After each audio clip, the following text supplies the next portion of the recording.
சங்கீதக்காரன் இதில் 1ஆம் வசனத்திலையும் சரி, இறுதி வசனம் 9ஆம் வசனத்திலையும் சரி சொல்றார், எங்கள் ஆண்டவராகிய கர்த்தாவே, உம்முடைய நாமம் பூமி எங்கும் எவ்வளவு மேன்மையுள்ளதாயிருக்கிறது. ஆண்டவருடைய நாமம் மேன்மையுள்ள நாமமாயிருக்கிறது. ஆமேன், ஹல்லேலூயா. இன்னைக்கு உலகத்தில் அநேகர் தங்கள் பெயர்களை மேன்மைப்படுத்த விரும்புகிறார்கள், தங்கள் பெயர்களை பிரசித்தப்படுத்த விரும்புகிறார்கள். அநேக பிரசித்தமான பெயர்களும் இன்றைக்கு நம் உலகத்தின் மத்தியில் இருக்கிறது. இப்போ தமிழ்நாட்டில் பிரசித்தமான பெயர்கள் அப்படின்னு சொன்னால் அரசியல் தலைவர்கள் பெயரை சொல்லுவோம். இந்தியாவில் பிரசித்தமான பெயர்கள் சொன்னால் உலக பணக்காரர் லிஸ்டில் இருக்க அம்பானியை சொல்லுவோம், சில அரசியல் தலைவர்களை சொல்லுவோம். அதே மாதிரி காலங்களில் வரலாற்றுகளில் பிரசித்தமான பெயர்களும் அநேகர் இருக்கிறார்கள். மாவீரர்கள், நெப்போலியன், அலெக்சாண்டர், இந்த மாதிரியான காரியங்களும் இருக்கிறது. ஆனால் காலப்போக்கில் இந்த பிரசித்தமான பெயர்கள், இதோ அமெரிக்க அதிபர் பாரக் ஒபாமா, அவரும் ஒரு பிரசித்தமான பெயர். ஆமென். இந்த மாதிரி பிரசித்தமான பெயர்கள் காலப்போக்கில் மாறப்பட்டும் மறையப்பட்டும் போகின்றன. ஆனால் நம்மளுடைய கர்த்தராகிய இயேசு கிறிஸ்துவின் நாமமோ முழங்கால்கள் யாவும் முடங்கக்கூடிய மேன்மையுள்ள நாமமாயிருக்கிறது. நாவுகள் யாவும் அறிக்கை செய்யும் மகத்துவம் உள்ள நாமமாயிருக்கிறது. ஆமேன். அவருடைய நாமம் பூமி எங்கும் மேன்மையுள்ளதாயிருக்கிறது. கர்த்தருடைய நாமத்துக்கு ஸ்தோத்திரம். 3ஆம் வசனத்தை பார்த்தீங்கன்னா, ஆண்டவரே, உமது விரல்களின் கிரியையாகிய உம்முடைய வானங்களையும் நீர் ஸ்தாபித்த சந்திரனையும் நட்சத்திரங்களையும் நான் பார்க்கும்போது மனுஷனை நீ நினைக்கிறதற்கும் மனுஷகுமாரனை நீர் விசாரிக்கிறதற்கும் அவன் எம்மாத்திரம் என்கிறான். தாவீது இந்த இடத்துல வானங்களை பார்த்து, சந்திரனை பார்த்து, நட்சத்திரங்களை பார்த்து, சூரியனை பார்த்து வியந்து போறாரு. ஆண்டவரே, இப்பேற்பட்ட காரியங்கள், இப்பேற்பட்ட மகத்துவங்களை பார்த்து நான் வியந்து போறேன். நீர் என்ன நினைக்க? இவ்வளோ மகத்துவங்களுக்கு சொந்தக்காரர், இவ்வளோ மகிமைக்கு சொந்தக்காரர், வானங்கள் கொள்ளாத மகத்துவம் உடையவர், என்ன நீர் நினைக்கிறதற்கு நான் ஏமாத்திரம். அந்த வீடியோ ரெடியா இருக்கா? அந்த வானங்கள் கொள்ளாத மகத்துவம் உடையவர் நம்மளை நினைக்கிறதுக்கு ஏமாத்திரம்னு தாவீது சொல்றாரு. அதுக்கு அடுத்த வசனம் பார்த்தீங்கன்னா, ஆனா நீர் அவனை தேவ தூதரிலும் சற்று சிறியவனாக்கினீர், மகிமையினாலும் கனத்தினாலும் அவனுக்கு முடிசூட்டினீர். இந்த கரத்தின் கிரியைகள் எல்லாத்தையும் தேவன் நமக்கு, நம்முடைய பாதங்களுக்கு கீழ்ப்படுத்தி இருக்கிறார். ஆமேன். அவருடைய கிரியைகள் எல்லாத்தையும் நம்முடைய பாதங்களுக்கு கீழ்ப்படுத்தி இருக்கிறார். இதை 2 பகுதியா பிரிக்கலாம். தேவனுடைய மகத்துவம், தேவன் மனிதனுக்கு தந்த மேன்மை, தேவன் மனிதனுக்கு தந்த மகத்துவம் என்று பிரிக்கலாம். இந்த இதுல மேன்மையுள்ள பூமி எங்கும் அவருடைய நாமம் மகத்துவம் உள்ளதா இருக்கிறது. இந்த சங்கீதம் படைப்பை குறித்ததான ஒரு சங்கீதமா இருக்கிறதுனால் இந்த சிருஷ்டிகர் என்ற நாமத்தை குறித்து நாம் இடைப்படுவோம் இந்த சங்கீதத்தின் மூலம். வீடியோ ரெடி ஆயிடுச்சா? ஓகே, இப்போ நம்ம ஒரு காணொளி பார்க்க போறோம். தாவீது பார்த்து வியக்கிறார், ஆண்டவரே, இந்த வானத்தை இதெல்லாம் பார்க்கிறேன் ஆண்டவரே, சூரியனை பார்க்கிறேன், சந்திரனை பார்க்கிறேன், இதுல என்ன நீ என்ன நினைக்கிறீங்களா அப்படின்றது. இந்த வீடியோ பாருங்க, ஃபர்ஸ்ட்ல இருந்து போடுங்க, ஃபர்ஸ்ட்ல இருந்து போடுங்க.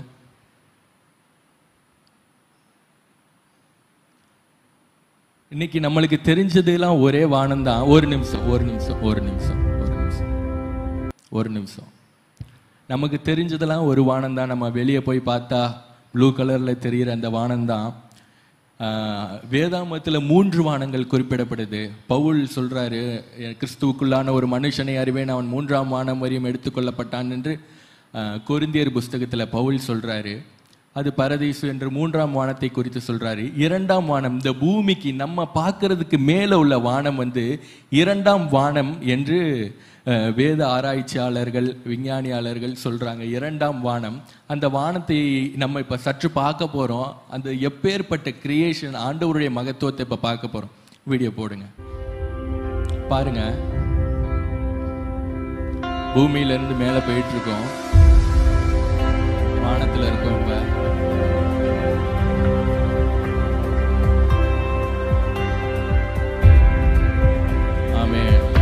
இப்ப பாருங்க, பூமி எந்த சப்போர்ட்டுமே இல்லாம நிக்குது பாருங்க. ஒரு நிமிஷம் பாஸ் பண்ணுங்க. அந்த சன் வர இதுல பாஸ் பண்ணுங்க, சூரியன் வர வரையும்.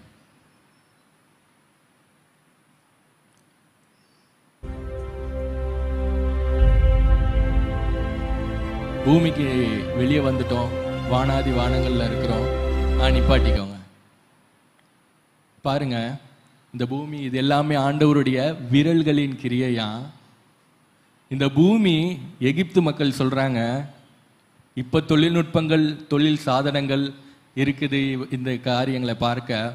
எகிப்து மக்கள் சொல்றாங்க 5 தூண்களால பூமி தாங்கப்பட்டுச்சு அப்படின்னு சொன்னாங்க. முன்னாடி புராண காலத்துல இந்த தொழில்நுட்பம் வர்றதுக்கு முன்னாடி 5 தூண்களால பூமி தாங்கப்பட்டுச்சுன்றாங்க. கிரேக்க வழிபாட்டுக்காரர்கள் சொல்றாங்க அட்லஸ் என்னும் கடவுள் தான் பூமியை தாங்கி பிடிச்சுக்கிட்டு இருக்கிறாரு. இன்னும் சில மதக்காரர்கள் சொல்றாங்க பெரிய பெரிய யானைகள் தான் பூமியை தாங்கி பிடிச்சுக்கிட்டு இருக்குன்னு. சத்திய வேதம் சொல்லுது பூமி அந்தரத்துல தொங்குதான். இதோ பார்க்கறீங்க, சத்திய வேதம் அது உண்மை என்று நிரூபித்தது. அந்த பூமி எதனால தொங்குது, எந்த சப்போர்ட்ல தொங்குதுன்னா ஆண்டவருடைய வார்த்தை என்னும் சப்போர்ட்ல தொங்குது. அது பாருங்க, தன்னைத்தானே 1600 கிலோமீட்டர் வேகத்துல சுத்திக்கிட்டு சூரியனை 1,07,000 கிலோமீட்டர் வேகத்துல சுத்திக்கிட்டு இருக்கு. 2 வேலையும் ஒரே நேரத்துல செய்து. அது லீவு கேட்கல, நான் ஒரு நாள் ரெஸ்ட் எடுத்துக்கிறேன் ஆண்டவரே அப்படின்னு லீவு கேட்கல. அப்படி ஒரு நாள் அது நின்னுச்சுனாலும் மனுஷன் கதை க்ளோஸ். இல்ல நம்ம பக்கத்து கிரகம் இங்கிட்டு உள்ள சூரியனுக்கு பக்கத்துல வீனஸ்ல இருந்தோன்னு வைங்க, நெருப்புலயே உருகி போயிடுவோம். அதுக்கு அங்கிட்டு உள்ள கிரகம் மார்ஸ்ல இருந்தோன்னு வைங்க, நைட் டைம்ல பாத்தீங்கன்னா அது 100 டிகிரி -100 டிகிரி செல்சியஸ்ல குளிருமா, உறைஞ்சி செத்து போயிரும். இந்த சைடு இருந்தா உருகி செத்து போயிரும். ஆண்டவர் நம்மை சரியாக பூமியிலே வைத்திருக்கிறார். ஆமென். எவ்வளவு மகத்துவமான காரியங்கள். சூரியன் நீ இவ்வளவுதான் ஒளியை கொடுக்கணும். இந்த சூரியன் எதுக்கு படைச்சாரு? நமக்கு ஒளியை கொடுக்க படைச்சாரு. பூமியை சுத்தி நிலா சுத்தி வந்துகிட்டே இருக்கு, சிறிய சுடர் சுத்தி வந்துகிட்டே இருக்கு. எதுக்கு படைச்சாரு? நமக்காக படைச்சாரு. ஆமென். வீடியோ பிளே பண்ணுங்க. இந்த வானத்தின் கிரியைகளை பாருங்க. பரவாயில்ல போட்டு பாருங்க. அடுத்தடுத்து போயிட்டே இருக்கு. சூரியன் அப்படியே நட்சத்திரம் மாதிரி தெரியுது பாருங்க. இவ்வளோ கிரியைகள் இருக்கு. ஒளியாண்டுகள் தாண்டி போயிட்டு இருக்கும். நட்சத்திரங்களை பாருங்க.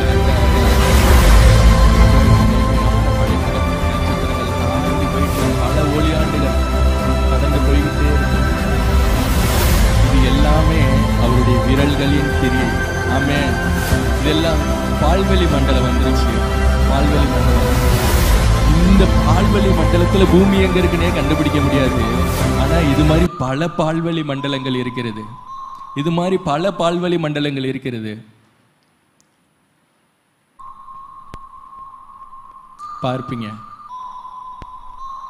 இது மாதிரி அநேக பால்வெளி மண்டலங்கள் இருக்கிறது. மறுபடியும் சொல்லுகிறேன், இது எல்லாம் அவருடைய கரத்தின் விரல்களின் கிரியைகள். ஆமென். இந்த இதுல அவர் மனுஷனை நினைக்கிறதற்கு அவன் எம்மாத்திரம் என்று சங்கீதக்காரன் சொல்கிறான். எவ்வளவு பாருங்க. இது பூமி இல்லைங்க, பூமிக்கு வெளியே இருக்க வானாதி வானங்கள். எவ்வளவு மகத்துவமான கர்த்தர் பாருங்க. அவருடைய படைப்புகளின் மகத்துவங்களை பாருங்க. 2வது வசனம் இப்படி சொல்லுகிறது, உம்முடைய மகத்துவத்தை வானங்களுக்கு மேலாக வைத்தீர். எவ்வளவு பால்வெளி மண்டலங்கள் போயிட்டு இருக்கு. ஒளி ஆண்டுகள் கடந்து போய்கிட்டே இருக்கு.